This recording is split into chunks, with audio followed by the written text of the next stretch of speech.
Coucou les amis, c'est Mélo. Comme promis, je vous présente chaque mois un nouvel artiste varois dans Vartiste à suivre. On se retrouve ici au Télégraphe et c'est un endroit qui tient particulièrement à cœur à Stéphanie Slimani. Vous allez voir, elle est pleine d'énergie, pleine de peps. Elle est metteur en scène, marionnettiste, auteur, professeur de théâtre. Bref, elle a plusieurs cordes à son arc. Je vous la présente, c'est parti, on y va. Stéphanie Slimani, bonjour. Salut. Ça fait tellement longtemps que j'ai envie de t'avoir derrière mon micro. On s'est croisés pas mal, hein. On a essayé de s'attraper et puis voilà, on y est. On s'est attrapé maintenant. Bah on voilà. s'est catché. Carrément.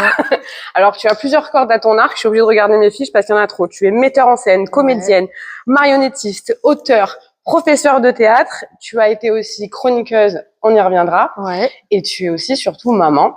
Aussi. Donc, j'aimerais te demander comment fais-tu tout ça? Comment tu arrives à concilier tout ça?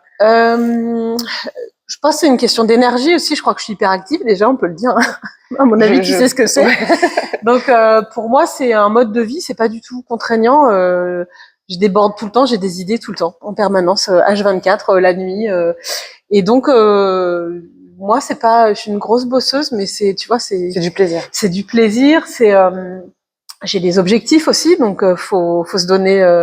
Y a rien sans travail, donc. Voilà, je travaille toujours dans cette énergie-là, puis je suis super bien entourée avec des gens qui ont la même énergie que moi. Ça, c'est hyper important. Donc ça, c'est très très important, ce qui fait que je suis pas toute seule à me débattre. Je lance une idée, quelqu'un l'attrape, hop, ça fait un truc constructif et à la fin, ça fait ou un spectacle ou un événement. Donc ça, c'est magique, ouais. Ouais, mais je dors. Hein. Il y a des gens qui me demandent. C'est vrai? Ouais, en fait, à quel moment? Raconte-moi.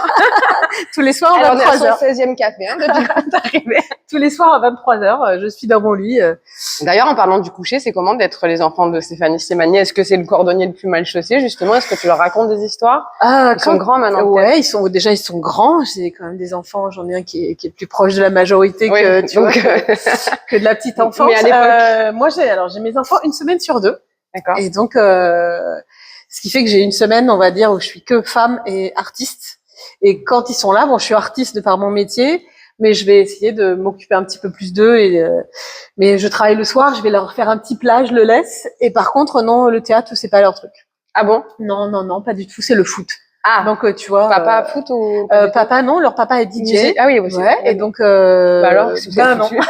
Les gars, on vous met tout en place, on met tout. Et du coup, on a servi à rien. On a servi à rien. Non. Après, ils auront quand même. Je les emmène par des spectacles. Mais sinon, non, ils ont fait un peu de théâtre, un an, mais pas plus. Football, sport. Je pense qu'après, ils voient aussi leurs parents mener des vies. Quand t'as tes parents artistes, c'est un peu particulier, quoi. Mais soit t'es contaminé, soit tu fais totalement autre chose, quoi. Oui, et de voir tes parents passionnés, je pense que c'est le plus important. Ouais. Et même si je suis pas une maman très présente, ils savent que moi je m'éclate et que donc la joie que tu peux avoir, le plaisir que tu peux avoir, ça vaut tous les efforts du monde. Quoi. Oui, carrément, quoi. Et en parlant de ça, dans ton enfance, comment t'es venue au théâtre? Comment tu as une passion pour les clowns, il me semble? Alors le clown, je l'ai découvert assez tard, en fait. Le clown, moi, tout simplement, j'ai une maman qui m'a inscrite dans un club de théâtre à 10 ans. D'accord. Voilà. Et vraiment, c'est grâce à elle, surtout que c'est une femme justement qui était pas elle. Moi, je viens d'une famille plutôt ouvrière et où on sortait pas vraiment au théâtre. Tu vois, il y avait pas une offre culturelle de fou, mais c'est des gens qui admiraient. Mais ma mère surtout qui admirait l'art et la culture. Et donc c'est elle qui m'a inscrite à 10 ans. Donc j'ai commencé comme ça. Et t'as été passionnée ça a été coup de foudre. Ouais, le coup de foudre. J'ai fait du théâtre jusqu'à mes 18 ans dans ce petit club. Moi, je viens de Nantes, à côté de Nantes. D'accord.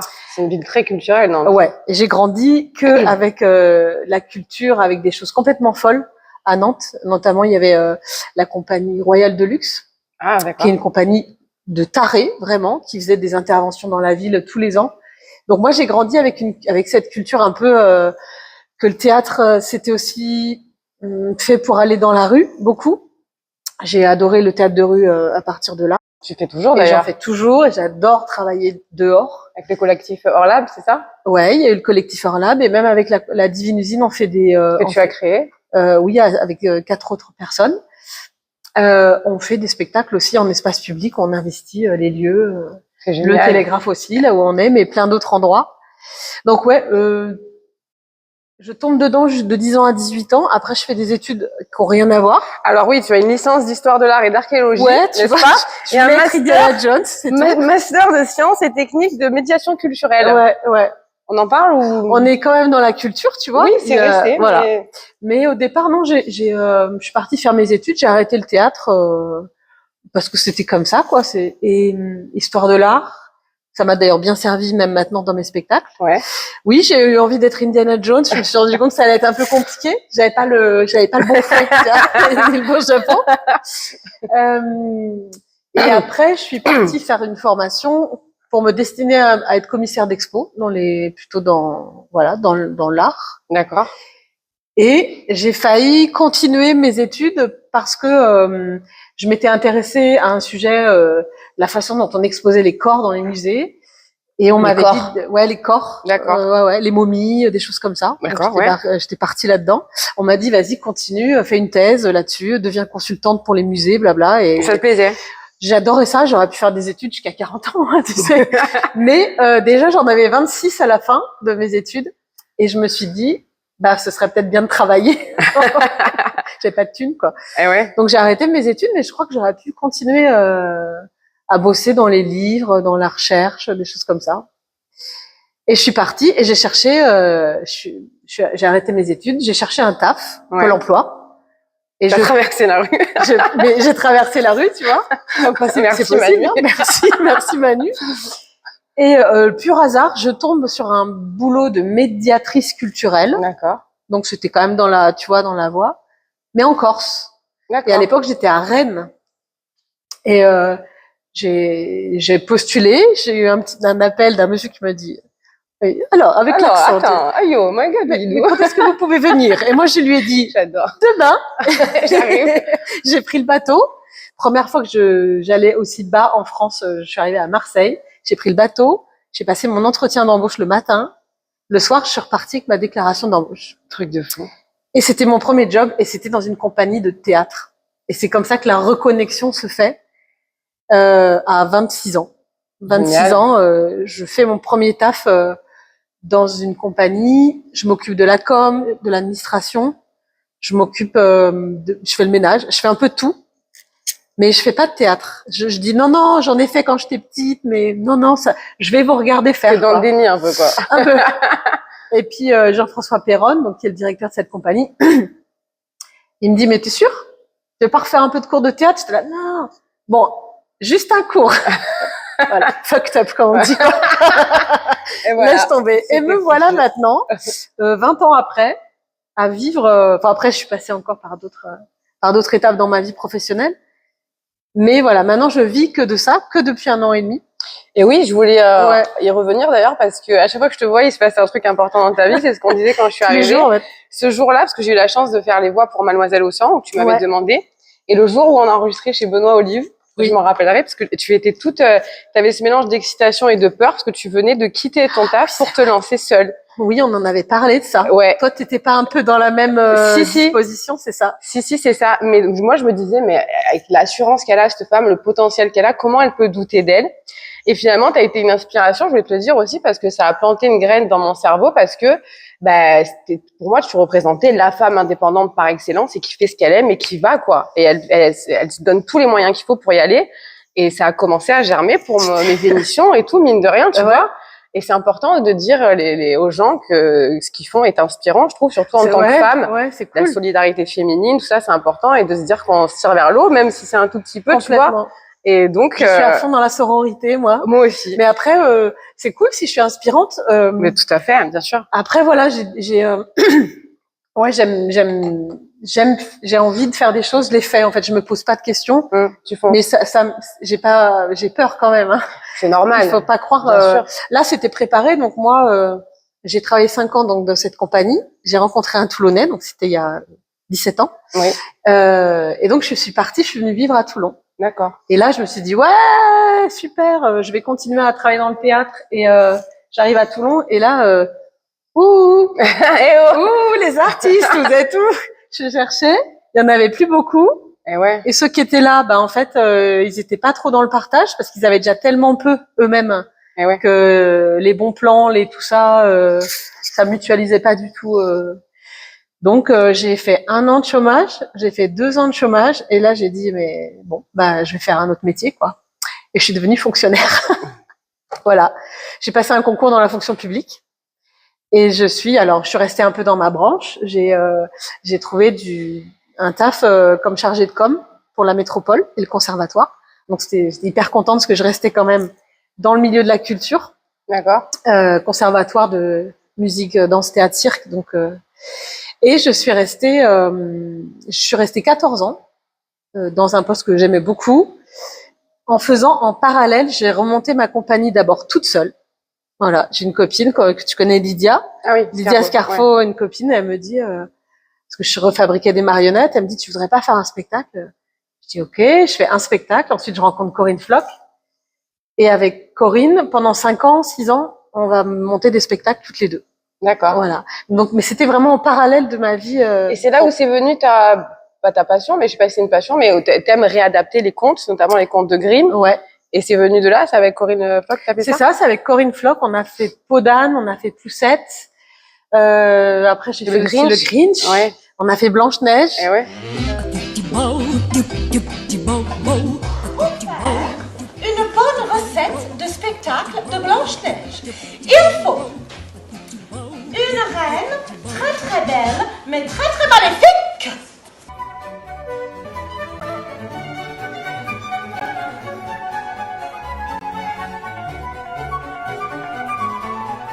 On a fait des spectacles qui nous plaisaient, et on a commencé à jouer dans le coin, en Corse, un peu dans le Gard. Enfin voilà, ça a commencé à bien fonctionner. Mais voilà, c'était quand même très dur parce qu'elle aussi, elle travaillait. Donc tu vois, quand tu bosses, moi je bossais 37 heures par semaine. Et ouais. Et donc il fallait trouver et on a commencé à donner des cours de théâtre. Parce qu'en Corse, moi j'avais commencé on m'avait formé pour apprendre, et j'ai monté donc il y a 8 ans des cours de théâtre. Et ça a commencé. Donc, mais arrivé au bout d'un moment, en fait, fallait que je fasse un choix, parce que soit je continuais dans ma voie artistique, si je voulais vraiment faire progresser ma compagnie, emmener des gens avec moi, créer des choses, je pouvais pas travailler 37 heures plus, je faisais peut-être 30 heures à côté, quoi. Donc là, à un moment, t'arrives dans ta vie, tu fais que ça, que ça, que ça. Et j'ai fait, et si j'essayais d'être intermittente, Oui, avec le petit plongeoir, c'est ça, j'ai cette image de, tu vois, t'es là, alors, peut-être que. Et alors, j'ai pas démissionné de la fonction publique. J'ai pris une dispo, on a cette chance, nous, fonctionnaires. Donc là, tu es en dispo. Je suis en dispo pendant 5 ans. Cool. Ouais. Ça te permet d'avoir quand même, bon, t'es pas du tout payé, évidemment, mais tu peux revenir. C'est un parachute qui fait que si jamais ça marchait pas, je pourrais revenir. Mais donc, est-ce que tu regrettes ce choix du fameux jour où je t'ai vu chez Benoît Olive? Pas du tout. Voilà. Non, aucunement. Les amis. Ah ouais, faut y aller. Je pense que ce qui est le plus dur, c'est quand t'arrives au bout du plongeoir. En fait, une fois que t'as sauté, tu vas tellement tout faire pour que ça marche. C'est ça. Tu peux plus reculer. C'est comme quand t'es en haut du grand 8. Hein. T'as pas le choix. T'es obligé de réussir. Et puis t'as plus de temps. Et puis tu fais plus de réseaux. Et puis tu fais plus de contacts. C'est ça. Ce qui fait que ça se développe. C'est exactement ça. Même toi, au départ, tu te dis, mais est-ce que je vais réussir à faire mes heures? Et là, deuxième année, j'ai explosé le quota des heures. En fait, c'est un cercle vertueux. Le plus dur, c'est de sauter. C'est ça. Mais moi, vraiment, je crois à l'énergie. Je crois que quand tu travailles, c'est même pas une question de talent pour moi, c'est une question de taf, quoi. Bah, t'as 10% de talent et 90% de travail, hein. Je pense exactement la même chose. C'est du taf. Tous les matins, je bosse, j'avance sur une idée, j'avance sur un projet, je lance des idées, je lance des projets, je vois des gens, je fais des rendez-vous pro tous les jours. Donc c'est cool, quoi. Et tu sais que j'ai une anecdote sur les frères Grimm, peut-être que t'es au courant, mais justement, en fait, ils avaient pas d'argent, leur père est mort à 10 ans, donc c'est leur mère qui les a élevés. Okay. Ils avaient une tantine qui avait un peu d'argent et qui leur avait donné des contes à lire. Ils se sont passionnés pour ça, mais ils avaient pas d'argent et ils avaient pas d'histoire à raconter. Donc ils ont parcouru l'Allemagne entière. Ils ont toqué aux portes pour recueillir justement des contes pour raconter dans les chaumières aux enfants. Et de là, ils ont créé leur premier recueil. Ça a plu et ils sont financés par une princesse et par le roi de Prusse à l'époque. Donc voilà. Tu as même la minute historique, trop classe. Merci, c'était la minute historique. Trop classe. Merci beaucoup. Merci beaucoup. Donc tu vois, encore une question d'énergie, de rencontre, de réseau. Quand tu te donnes les moyens, il y a tout qui vient à toi en fait. Oui, c'est ça. C'est vraiment, c'est comme ça que je travaille. Puis moi, quand j'aime quelqu'un, quand j'aime un artiste, je vais vers lui. tu vois. Je vois quelqu'un, je vois un chanteur, Comment, je vois un aujourd'hui plasticien, je vois un peintre. C'est ça. Je vais lui dire bonjour, j'aime ce que tu fais. Bah, je suis là aujourd'hui pour te dire, Stéphanie, j'aime ce que tu fais. C'est trop gentil. Et ça m'a, pardon. C'est payant parce que non seulement, déjà, ça fait très plaisir quand t'es artiste que quelqu'un te dise j'aime ton univers et j'aime ce que tu fais. Faut pas croire que n'importe quel artiste, hein, il y a même des gens que j'ai pu voir aux Libertés, genre des grands metteurs en scène. J'ai envoyé un petit message des fois sur Insta ou un mail, mais les gens ils sont trop contents. Exactement. En fait. Tu sais que dans mes artistes à suivre, même il y a eu Stella. J'ai été au festival Couleur Urbaine. Il y a eu Stella Waimi. Il y a eu plein de gens qui sont contents. En fait, ils disent merci ce que tu fais. C'est cool que tu t'intéresses à des artistes. En plus des artistes varois, moi, mais bien sûr qu'on a besoin de reconnaissance nous les artistes, tu vois. Donc il faut donner autant qu'on reçoit, quoi. C'est ça. C'est important. Donc je suis allée voir tous les gens que j'apprécie, et même quelqu'un que j'ai pu voir danser. J'y allais pour dire voilà, moi j'aime ton univers, je trouve ça chouette. Si jamais tu as envie de faire un projet, un truc, et ça a commencé comme ça. Faut pas avoir peur, en tout cas. Ni honte, ni honte. Des fois il y a même d'avoir une idée. Sur 10 idées, moi j'en ai peut-être 0,5 qui est intéressante, mais c'est pas grave. Pareil, hein. Tu lances le truc, puis d'être tout le temps dans l'action.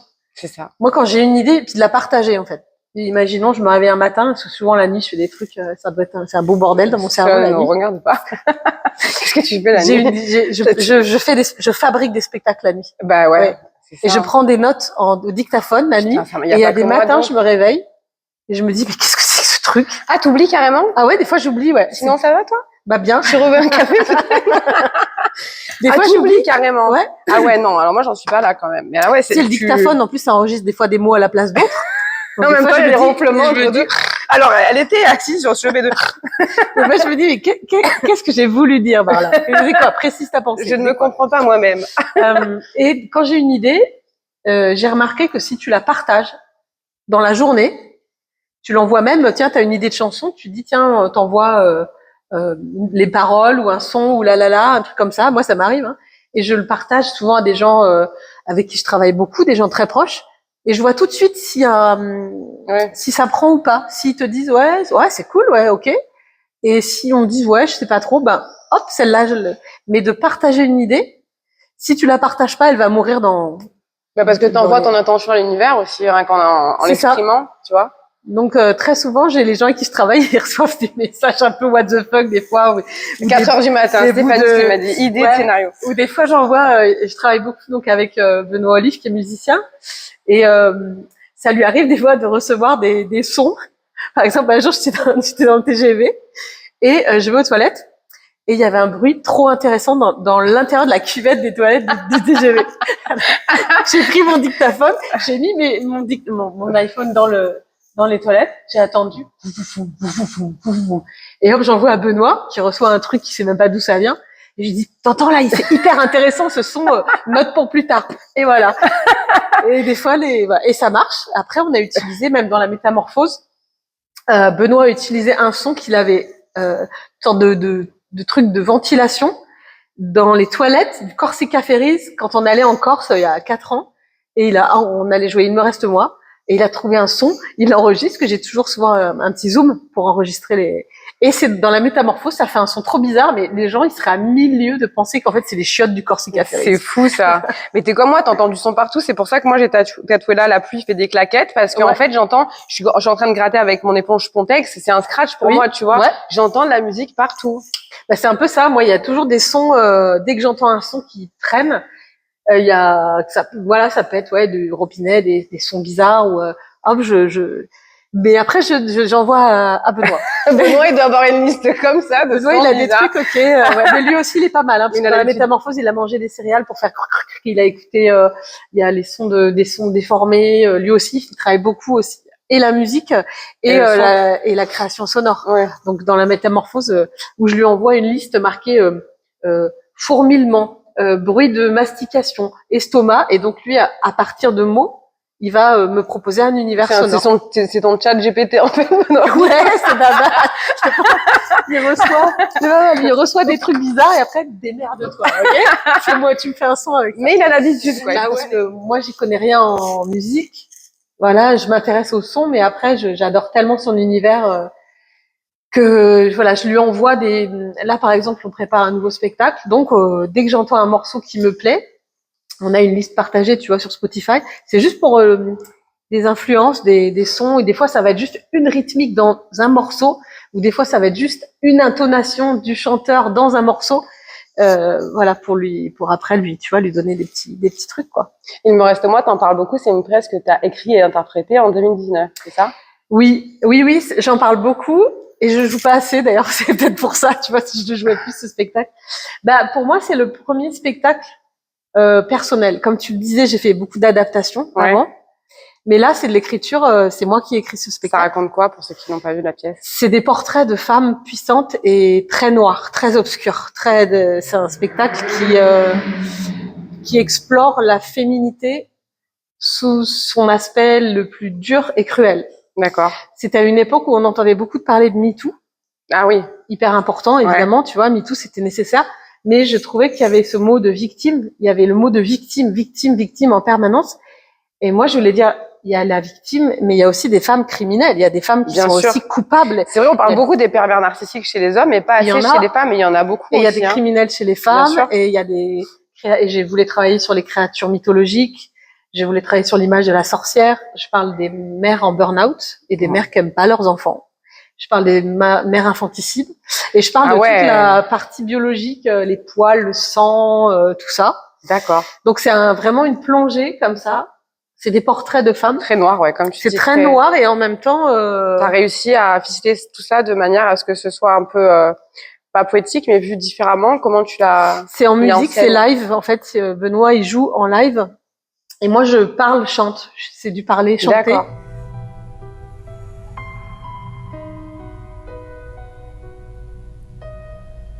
J'ouvre ce corps de femme. J'ouvre mon corps de femme.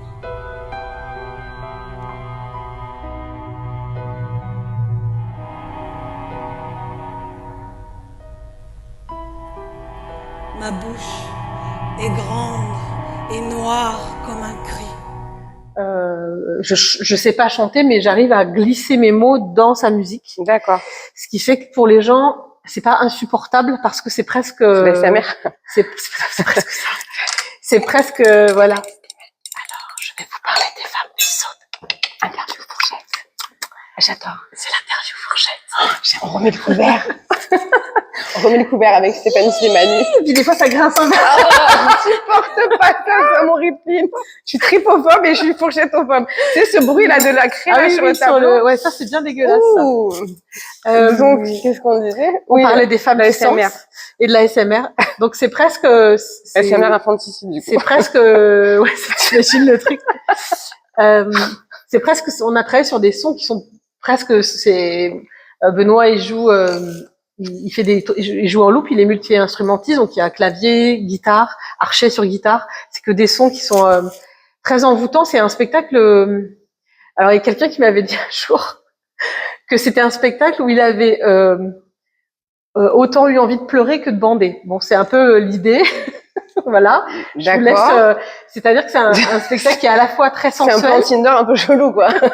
Parce que ça peut arriver. Viens voir. Tu sais pas trop comment gérer le truc. C'est à la fois très dur parce que je dis des choses très dures, mais ça reste qu'il y a beaucoup de danse et la musique est très sensuelle et t'emmène vraiment, est très hypnotique, ce qui fait que tu pars dans un univers très noir, mais tout en douceur. Voilà. Donc à un moment tu te dis mais merde, où est-ce que je suis là? Qu'est-ce qui se passe? Il y a des trucs bizarres. C'est un peu SM, quoi. ASMR. ASMR. Pas mal, pas mal. Et oui, parce que... Donc, ouais, c'est un spectacle, il y a c'est pas du tout, je parle pas des mecs, par exemple. Souvent, c'est pas un spectacle que je revendique comme féministe parce que il est pas en opposition à quoi que ce soit. Même si le féminisme n'est pas forcément loin s'en fout en opposition. Mais en tout cas, les gens font souvent l'amalgame. Oui, justement, c'est pas du tout, en fait, on parle pas des hommes dans ce spectacle-là, mais c'est un spectacle qui est autant pour les femmes que pour les hommes. Et je me souviens d'un jeune qui doit avoir 25-26 ans. À la fin de ce spectacle, il est venu me voir et m'a dit, pour la première fois de ma vie, j'ai eu l'impression de comprendre un petit peu c'est quoi être une femme. Ah, c'est beau comme compliment. C'est hyper beau. Hyper beau. Donc c'est un spectacle puissant et on espère continuer à le jouer. Il va sûrement partir à Avignon, peut-être en 2026. Voilà. Ah ouais. J'ai très envie c'est un spectacle qui est nécessaire parce que ça ouvre la parole et chez les hommes et chez les femmes. Sur le fait que le côté, quand tu es une femme, tu as quand même un peu les étiquettes d'être maternelle. Il y a des femmes qui ne le sont pas du tout. C'est vrai, et qui regrettent après d'avoir donné la vie et qui maltraitent leurs enfants ou qui les délaissent. Ça existe en fait. Je dis pas c'est bien ou c'est mal, je dis ça existe. Ça existe. Les femmes sont pas toutes douces, les femmes sont pas toutes avec des beaux cheveux brillants, on n'est pas toutes voilà. Oh mon amour, tu as bien dormi, je te fais à manger surtout, ce matin. Nous ne sommes pas lisses, nous avons des poils alors libres. T'as des poils toi? Non, bah moi je m'en suis fait poser. Ah, toi aussi, oui, bien sûr. Moi, je fais poser pour me les épiler derrière. Moi aussi, c'est le plaisir du rasoir, quoi. Sinon, c'est barbant. Ah non, c'est pas drôle. Oui, donc voilà, on a parlé, on parle de tout, on parle de la jouissance féminine aussi et plein de trucs. Voilà. Et pas de la simulation, du coup. Parce que c'est vrai que c'est intéressant aussi, un autre sujet, mais. Oui. Hein? Ouais, on va faire un chapitre 2. Un autre truc, alors, ouais, on parle de plein de choses, et on verra. Je pense que c'est un spectacle qui n'a pas fini d'être tourné, mais encore une fois, les formes qui sont un peu dark comme ça, les programmateurs ont un petit peu peur de programmer. Et oui. Mais il y a des fois, c'est nécessaire de gratouiller un petit peu. Ça cesse d'être lisse un peu. Il faut pas du trash, mais un peu. Il faut être percutant aussi. Il faut pas choquer, mais il faut faire réfléchir les gens. Et tu peux pas faire ça avec des spectacles. Mais donc pour l'instant, on n'a pas de date, mais voilà, il y aura certainement un Avignon encore. Oui, en 2026. Oui, et 2025, on va probablement repartir aussi avec la métamorphose à Avignon. D'accord. Voilà. Donc, qui est un autre spectacle de toi. Oui, moi, Benoît Olive encore. Benoît, tu nous regardes. Benoît Olive, il fait la musique de tous les spectacles, donc et Kylian Chaput. Oui. Donc, voilà.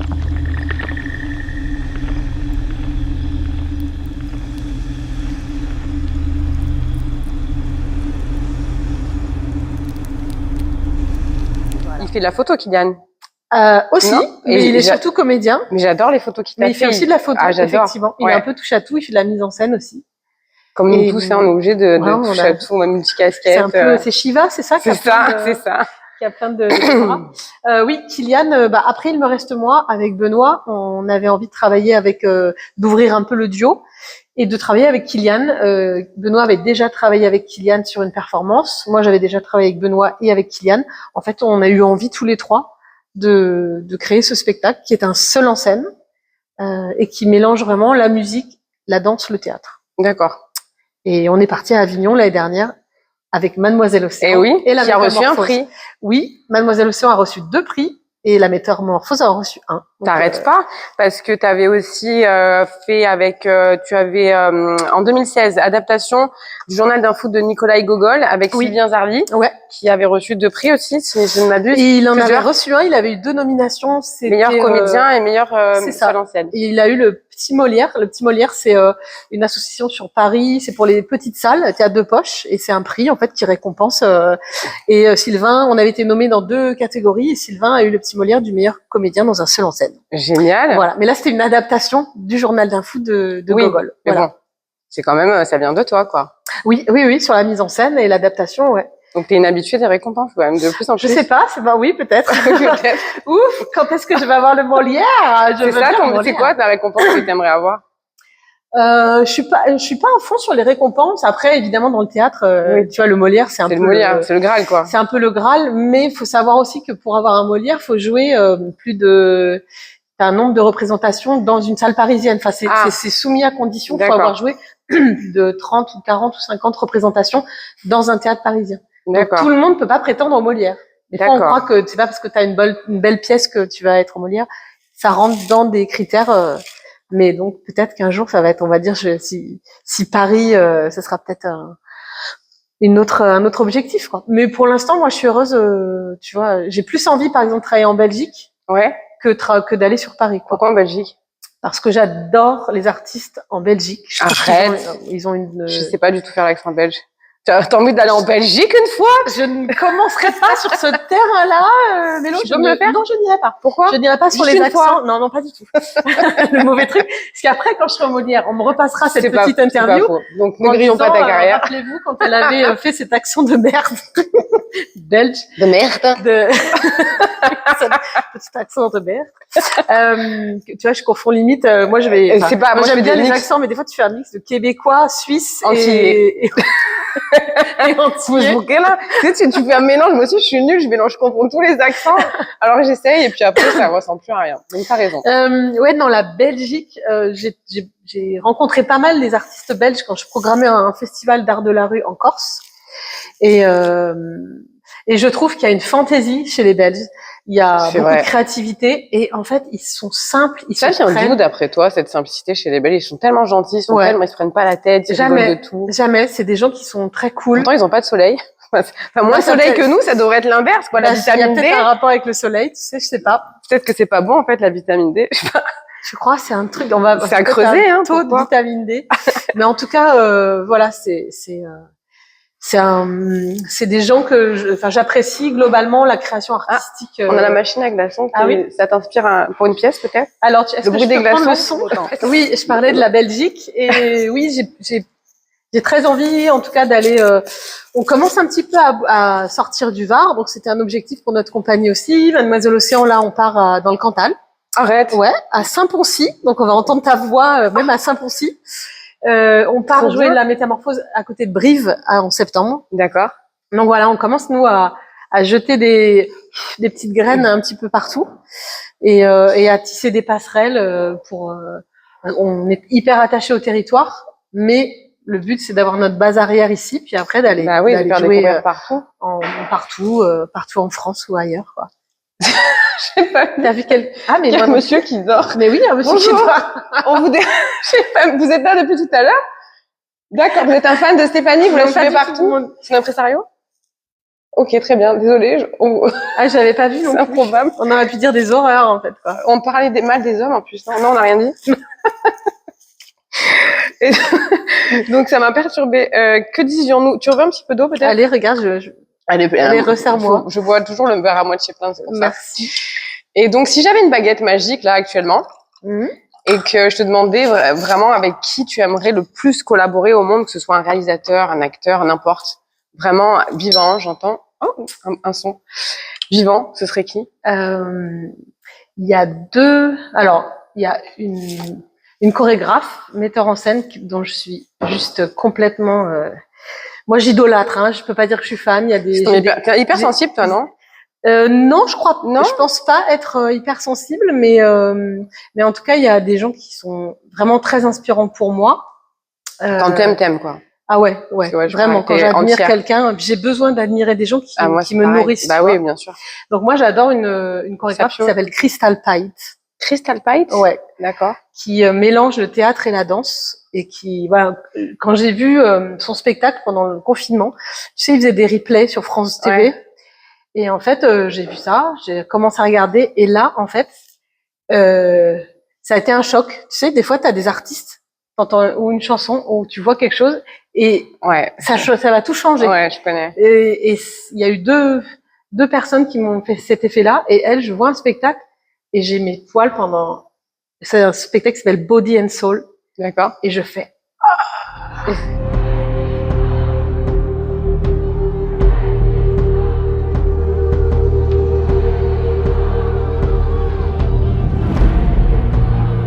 Et en fait, tout le long, je me dis, mais pourquoi j'ai pas eu cette idée? Mais pourquoi moi j'ai pas eu cette idée? Mais pourquoi moi j'ai pas eu cette idée? Ça te ressemble tellement, j'aurais pu avoir cette idée, quoi. Non, c'est pas ça. C'est tellement parfait que tu te dis, moi j'ai besoin des fois de me sentir toute petite par rapport à des très grands, parce que ça me donne l'envie. Ouais. Je sais que c'est une montagne. Je sais même pas si un jour, probablement pas, je serais peut-être pas, je serais pas à son niveau, si tu veux. Et tant mieux. Parce que moi, j'ai besoin d'avoir des gens là-haut à me dire, bah oui, je vais tout faire pour monter. C'est ça. J'y arriverai peut-être pas, c'est pas grave. Mais je vais me donner à fond pour y arriver. Mais je vais me donner à fond pour y arriver. Donc, Crystal Pite, Body and Soul, ça, c'est un spectacle. Bah, c'est un appel, hein. Je la taguerai sur la vidéo. Oui, alors, je crois qu'elle doit vivre, elle est vers le Canada, je crois. Elle parle français? Probablement qu'elle doit comprendre le français, peut-être, mais au moins, peut-être, je veux bien même juste nettoyer le sol après le spectacle. Ou m'asseoir dans un coin pour la regarder travailler. Voilà, donc ça a été vraiment un choc pour moi, artistique. Bon, il y a d'autres personnes qui m'influencent, mais disons ces dernières années, tu vois, qui ont vraiment changé ma façon de travailler. Et un jour au Théâtre Liberté, Benoît me propose de venir voir une pièce qui s'appelait Je m'appelle Ismaël, d'un metteur en scène qui s'appelle Lazare. Et je m'assois et pendant 3 heures, je vois un spectacle. Et là, c'est pareil, un choc, c'est-à-dire que d'un coup, c'est un spectacle. Lazare, il travaille, c'est un peu, il attrape plein de choses et ça peut paraître des fois de l'extérieur bordélique, mais en fait, tu comprends que le gars, en fait, il ouvre qui il est et te montre ce qu'il y a à l'intérieur. Donc des fois, nous, tu vois, c'est un peu le bordel aussi, mais et j'ai jamais senti autant de liberté dans l'écriture d'un spectacle. Et quand je suis sortie de la salle, je me suis dit, je vais écrire la pièce que je veux, sans réfléchir, sans me dire, il faut qu'il y ait tant de personnages, parce que s'il y a trop de personnages, on peut pas la jouer, il faut qu'il y ait que 3 actes, parce que ça, il faut qu'elle dure qu'1 heure. Et j'ai écrit une pièce, dans une sorte de fureur, une pièce qui avait en dehors, avec aucune consigne. C'était vraiment, je l'écris comme je veux. Libre, quoi. C'était au mois d'août, je crois, après quelques mois après. Je transpirais, j'étais dans mon salon, et quand j'ai terminé, j'ai cru avoir écrit la pièce du siècle. J'ai cru avoir écrit une pièce géniale. Et donc, tu vois, je l'envoie à plein de gens, et les gens, ils m'ont envoyé en me disant, ok. J'ai pas tout compris. Et, bon, c'était une pièce qui était trop hermétique, tu vois. Elle était tellement, what the fuck, elle était, pour les gens, ils ont pas forcément compris. Mais ça m'a libérée dans ma manière de me dire, en fait, fais les spectacles que tu veux, tu vois. Tu poses pas des barrières avant. Oui, qui va aimer, ça va plaire à qui. L'essentiel, c'est de te faire plaisir à toi. Et quand tu donnes ton cœur. Si ton spectacle, il dure 5 heures ou s'il dure 10 minutes, à la limite, tu t'en fous parce que c'est, donc ça m'a fait réfléchir, à sortir du cadre. Même si des fois, il faut y revenir dans le cadre pour que, tu vois, c'est sûr, je vais pas faire un spectacle qui dure 10 heures. Et pourquoi pas, ça existe. Bah oui. Et Lazare, j'ai adoré sa liberté, il fait un pas de côté, quoi. Lazare, c'est quelqu'un qui a un chemin parallèle et qui le prend, et son chemin, il est aussi beau que tous les chemins qui sont droits, et c'est quelqu'un, j'ai envoyé un message. Et alors? J'ai envoyé un message, et depuis, en fait, on échange. Et ça il n'y a pas de limite, en fait, hein. C'est bah, là où il faut oser, il n'y a pas de limite. Quand on veut quelque chose, il faut se donner les moyens, faut pas avoir peur ni honte de contacter la personne. On sait jamais ce que ça va donner comme collaboration, quoi. Donc, régulièrement, juste, je lui envoie des messages ou, et voilà, je suis son travail, et puis, voilà, des fois, et on a des petits échanges comme ça, très sympas. Et tous les gens qui avaient joué dans son spectacle, le lendemain, je les ai tous envoyé un petit message pour les remercier. Ça, c'est important, ça. Donc voilà, je dirais que ces dernières années, ça a été moi j'ai d'autres personnes qui sont très inspirantes mais qui sont mortes. C'est bon, voilà. Genre Maria Callas, Charlie Chaplin, Freddie Mercury et Jim Henson. C'est celui des créateurs des Muppets. Oui. Moi, c'est c'est mon Hall of Fame. Je les ai imprimés, j'ai la photo d'eux et je les regarde et tous les soirs, je suis là. Voilà, c'est les 4 personnalités. Tu me facilites tellement ma transition parce que je voulais te parler des marionnettes justement. Donc tu es marionnettiste. J'adore ce genre de transition, trop cool. Et donc comment t'es venue justement cette c'est une passion ou c'est Alors, c'est une histoire qui est à la fois hyper belle, un peu triste, mais très belle, que je vais te raconter. Quand j'avais 15 ans, je rencontre au lycée une nana. Et au départ, tu sais, c'était un peu tout le monde l'aimait beaucoup, c'était une fille très belle, au collège, moi, t'es là, tu vois, un peu inaccessible. Et elle était très brillante et elle fabriquait des marionnettes, elle faisait du théâtre. Ah. Donc moi, je faisais un peu mon petit théâtre dans mon truc, mais elle était vraiment, elle était solaire, tu vois, le genre de meuf. Et puis on commence à discuter un jour et au final, on se retrouve vers l'âge de 16 ans à monter notre première compagnie. D'accord, déjà à 16 ans. Ouais, wow. Elle s'appelait Johanna. Ah, mais tu en as parlé souvent, d'accord. Ouais, j'en parle souvent. Et donc, on monte une compagnie qui s'appelait Zoufous et on fait des spectacles. Moi, j'écris les spectacles, je joue et elle fabrique les marionnettes et on fait des marionnettes. Et jusqu'à nos 18 ans, en fait, on allait jouer des spectacles de Noël dans des petits comités d'entreprise, des trucs comme ça, on se faisait 4 sous. Et ensuite, Johanna, moi, je pars faire mes études, histoire de l'art, et elle continue. Elle continue là-dedans. Elle prend des cours de théâtre, elle part en Suisse, elle fait une école de marionnettes, etc. Et en fait, elle devient marionnettiste. Ça devient son métier. Elle s'installe en Suisse. Et là-bas, en fait, elle commence vraiment vers l'âge de 25, 26, elle commence vraiment à devenir connue. Elle remporte un prix à Charleville, qui est un festival mondial de la marionnette. Et on est toujours très amis.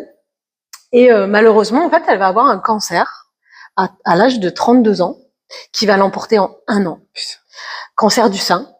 Et à 33 ans, elle décède. Voilà, on continuait à s'écrire. Je lui envoyais des petits colis, des petites choses. Et je lui disais, ouais, mais tu vas venir chez moi, tu vas venir chez moi. Et avant de mourir, il y a un film, si vous voulez d'ailleurs voir, elle demande à un réalisateur de la filmer. Et un réalisateur va la filmer sur les derniers mois. Wow. Et ça raconte, c'est un docu-fiction qui raconte comment une marionnettiste dit au revoir à sa marionnette et à la vie. Et c'est un. Mais elle le savait à ce moment-là qu'elle était malade. Oui, elle savait qu'elle était condamnée, donc elle espérait encore, mais vraiment au bout d'un moment, elle sait qu'elle est condamnée. Donc c'est un film testament qui est d'une beauté magnifique. Si des fois vous allez pas bien, regardez-le parce qu'en fait, ça va être triste, mais après vous allez vous dire, oh, putain, je suis vivant, quoi. Je suis vivant. Et c'est ça. Et le jour de sa mort, il y a quelque chose qui se passe en moi où je me dis, c'est pas possible, je suis pas d'accord. Je suis pas d'accord qu'elle soit morte. Voilà. Ok, voilà. Donc non. Donc il faut que je fasse quelque chose. Et ce jour-là, je prends de la terre et je fabrique une marionnette. Voilà. Et j'arrête plus. Et je deviens, en 1 an, 2 ans, je deviens marionnettiste. Je fabrique des marionnettes. Et qu'on y croit ou qu'on n'y croit pas. Moi, je suis quelqu'un de très cartésienne. C'est elle qui a guidé tes mains. Exactement. Moi, quand je fabrique mes marionnettes, je pose mes mains et mon cerveau, il déconnecte. Et mes mains, elles savent tout. J'ai jamais pris de cours d'anatomie, jamais. Et pourtant, je suis capable de refaire la tête de quelqu'un en 3D. J'ai travaillé même pour Charles Berling où il m'a demandé de refaire pour fragments. Et là, j'ai jamais pris un seul cours dans ma vie d'anatomie. Et je vois des photos et mes mains, elles te reproduisent en 3D. Après, t'as un ton pour ça, hein. C'est pas une question d'anatomie, c'est. Après, normalement, tu dois connaître, tu vois, les travails de squelette, etc. Moi, je pose mes mains et je les laisse travailler. Donc, c'est la marionnette pour moi, c'est un hommage. Là où ça s'est arrêté pour elle, parce qu'en plus, on était nés quasiment le même jour, de la même année. C'est une synchronicité, il n'y a pas de hasard. Hein. Et pour moi, c'est continuer. Je continue. T'as légué son art, quoi. Ouais, je continue ce qu'elle a pu me laisser en moi. Moi, j'essaye de continuer, quoi. Donc je pense aussi que c'est pour ça que je fais beaucoup de choses parce que j'ai l'impression des fois qu'on est 2 et pas toute seule. T'as récupéré son énergie, quoi. Oui, c'était en plus vraiment quelqu'un de hyper solaire et tu te dis, cette maladie, ça aurait pu être moi. Enfin, tu vois, qu'est-ce qui change parce que on est nés à la même époque, on a grandi aux mêmes endroits, on a fait les mêmes choses. Donc, quand ça s'est arrêté, ça aurait pu être moi, ça aurait été exactement pareil. Puis c'est pour moi un hommage de continuer. Et je pense qu'elle serait hyper contente de voir que maintenant je suis artiste et que je vis comme ça. Elle est hyper fière, elle est avec toi tous les jours. Moi, je crois vachement. J'en suis sûre. Spirituelle, elle te voit, bien sûr. Donc c'est à la fois triste, mais en même temps très beau. Il y a des manières quand les gens nous quittent, je trouve ça très riche d'en faire quelque chose. On a cette chance-là. Moi, je m'émerveille de rien. Je suis une gamine. Je trouve un coucher de soleil magnifique, le ciel magnifique. On a une chance tellement énorme d'être en vie, quoi. C'est tous les jours, je remercie. Je suis dans la gratitude, quoi. C'est incroyable d'être en vie. Oui, c'est ce que je pense tous les matins. C'est en me réveillant. Il y a une petite phrase de Colette qu'on avait gardée dans le spectacle qu'on joue avec Kylian, qui dit le monde m'est nouveau chaque matin à mon réveil. Je ne cesserai de non voilà, ça y est, je sais plus. Je cesserai de... je sais plus la suite. Bon, on va garder que la première partie. Alors, c'est l'interview fourchette. Alors, vas-y, répète. Fourchette. La fourchette va te redonner la parole. On remet le couvert. Ça y est. Tu vois, la fourchette. Ouais, c'est bon. Le monde m'est nouveau chaque matin à mon réveil. Je ne cesserai d'éclore que pour cesser de vivre. Merci, fourchette. Tu vois? Donc, c'est ça. Tous les matins, il y a quelque chose qui est clos. Tu fais, qu'est-ce que tu vas faire? Qui est clos. Non, oui, qui est clos, non pas qui est clos. L'idée, moi, chaque matin, je me dis, qu'est-ce qui va se passer aujourd'hui? De formidable. Moi, je sais qu'il va se passer quelque chose de formidable tous les jours. Mais par exemple, ça qui est magique. Discuter avec toi, c'est formidable. Déjà, par exemple, boire un bon café. C'est formidable. Chouette, tu vois, il est bon, on est là, il fait beau. Ce matin, je suis partie. Ce matin, j'ai dormi avec une personne formidable. Ensuite, ah oui, raconte. Non, je vais pas les potins. Bah, tu commences, tu finis pas. Mais voilà, en fait, dans le lit de Stéphanie Slimani. Dans mon lit, oui. C'était dans le sien, tu vois. C'était pas dans le mien, mais. D'accord. J'arrête immédiatement de parler de ces choses-là.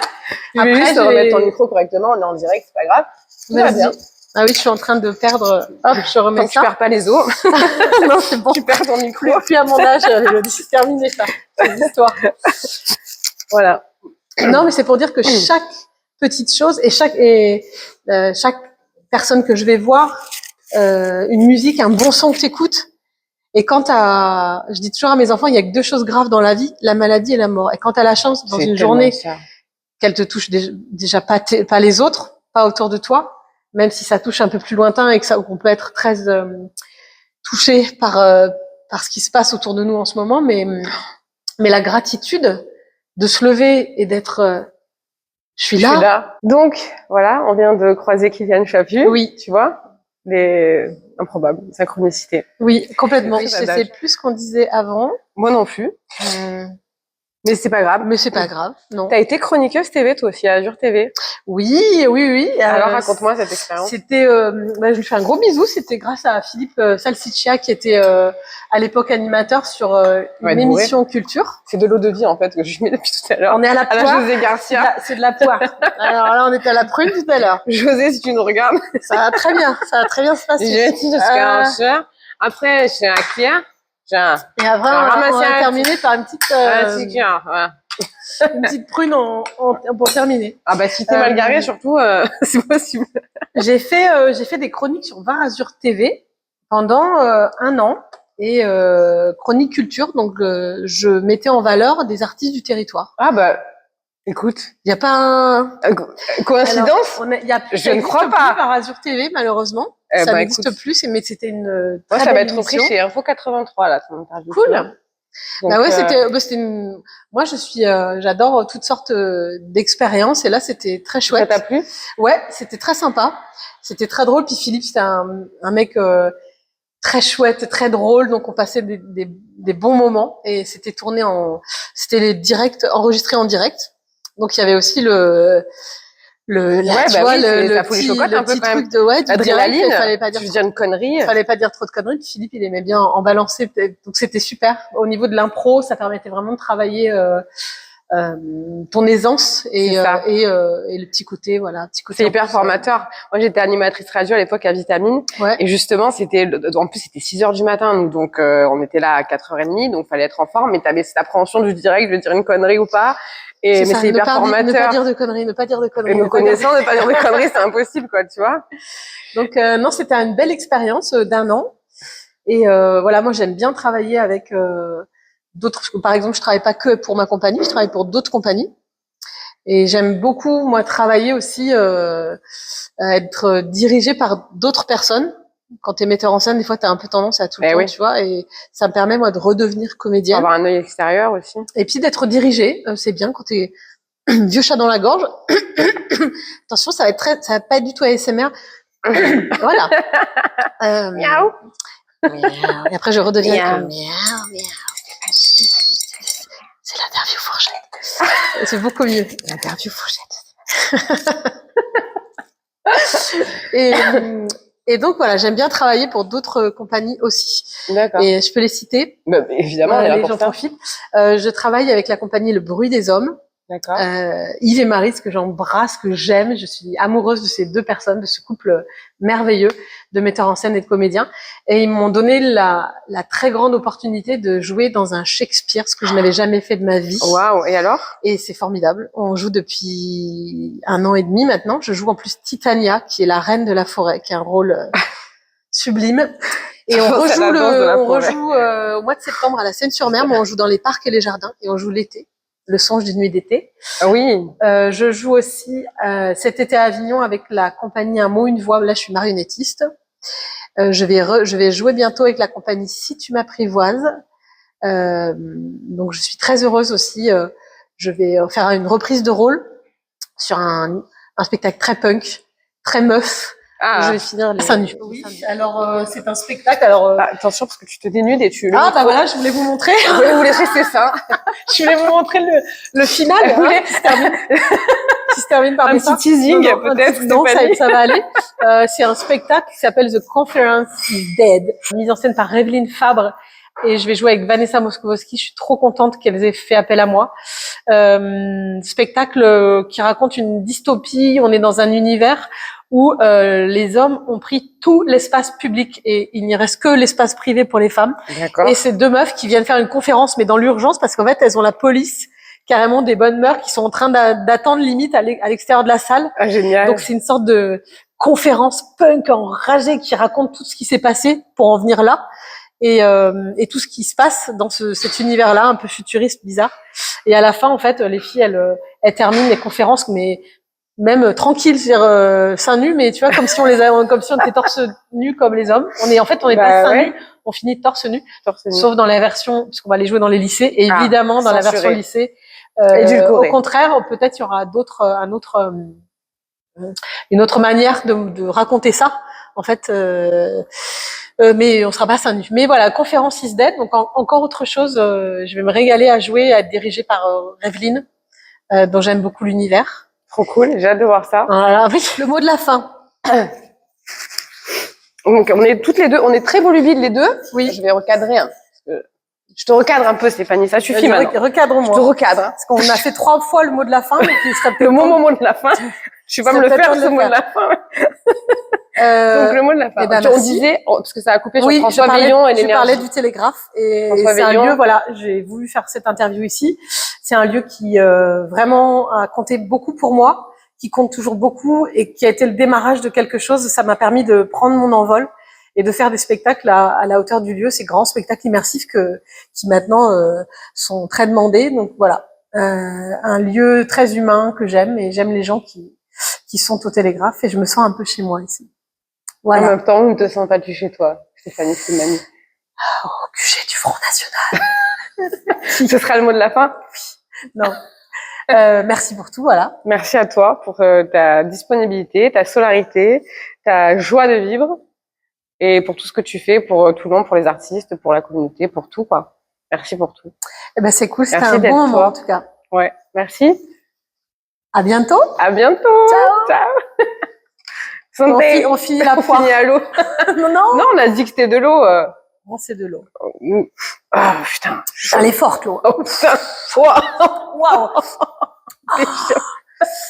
Non, pour de bon, c'est de l'eau. Voilà. Nickel.